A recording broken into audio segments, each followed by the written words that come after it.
Capital হিলে new York state governor হাউসে গত 28 এপ্রিল সোমবার 14 এপ্রিলকে বাংলা নববর্ষের স্বীকৃতিস্বরূপ J234 নম্বর রেজুলেশন পাশ করা হয়েছে। অনুষ্ঠানের শুরুতে সিনেটর সেভুলভেদা সকলকে স্বাগত জানান। রেজুলেশনের একটি অংশে বলা হয়েছে, নিউ ইয়র্ক ভিত্তিক সংগঠন মুক্তধারা ফাউন্ডেশন গত 3 দশক ধরে বাঙালি সংস্কৃতির প্রচারণা চালিয়ে আসছে এবং বাংলা উৎসব ও বইমেলা আয়োজন করে বাংলার ইতিহাস ও সংস্কৃতির সঙ্গে পরিচয় করিয়ে দিয়ে যাচ্ছে।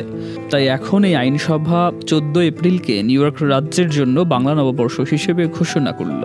বাংলা নববর্ষ পূর্ব বাংলার জনগণের নিজেদের জাতীয় সংস্কৃতির একটা অংশ।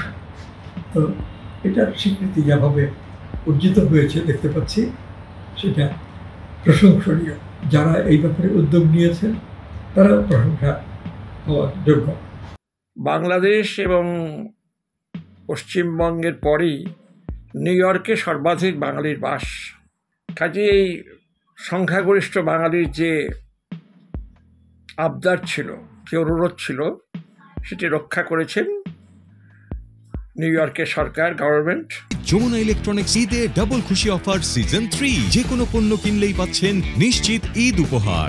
বাংলা নববর্ষ উদযাপন অনুষ্ঠানকে সে রাজ্যে সরকারিভাবে স্বীকৃতি প্রদান করেছে। শান্তিনিকেতন থেকে আমিও মনে মনে এই আনন্দ অনুষ্ঠানের সনিষ্ঠ শরিক থাকব, যেখানে অনেক ভাষাভাষী মানুষের অনেক সংস্কৃতির বহুত্ববাদী মিলন একটা ঘটেছে। তার পাশাপাশি যে আমাদের নববর্ষ পালিত হবে, এর জন্য আমি আনন্দিত এবং এই আনন্দ প্রকাশ করার পেছনে NRB ওয়ার্ল্ড ওয়াইড আর মুক্তধারা ফাউন্ডেশনকে আমার অভিনন্দন জানাই। পয়লা বৈশাখ উপলক্ষে যে কর্মকাণ্ড মফস্বলে গ্রামাঞ্চলে দেখা গেল না, এগুলো রাজধানী শহরে, বড় বড় শহরে এসে গেল। 2 শতাধিক বাঙালি ও আমেরিকানদের অংশগ্রহণে মিলন মেলায় পরিণত হয় দিনটি।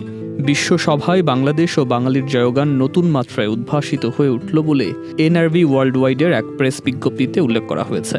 সেখানে সমসাময়িক সময়ের প্রায় সকল শীর্ষস্থানীয় সাহিত্যিক অংশগ্রহণ করেছেন। বাংলা গান ও নাচের সঙ্গে 5 জন সিনেটরের নাচ ও গানের ভঙ্গিমা সত্যি বাঙালি সংস্কৃতির জন্য ছিল অভিনব। এর আগে বিদেশিদের মধ্যে এ ধরনের মুখরিত হয়ে ওঠার দৃশ্য দেখা যায়নি।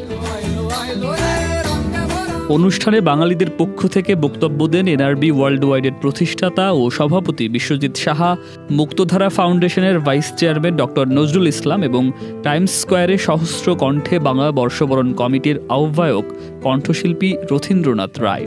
উপস্থিত ছিলেন টাইমস স্কোয়ারে সহস্র কণ্ঠে বিশ্ব বাঙালির বর্ষবরণের সঙ্গীত পরিচালক মহিতোষ তালুকদার তাপস ও শুভেচ্ছা দ্রুত, লুৎফুন নাহার, লতা সহ আরও অনেকে। উক্ত অনুষ্ঠানে সিনেটর সেভুলভেদা বাঙালির শিল্প সংস্কৃতি ঐতিহ্য যুক্তরাষ্ট্রকে সমৃদ্ধ করেছে বলে জানান।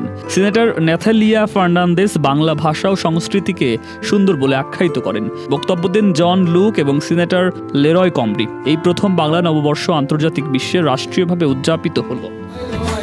সুকান্ত সরকার, চ্যানেল আই।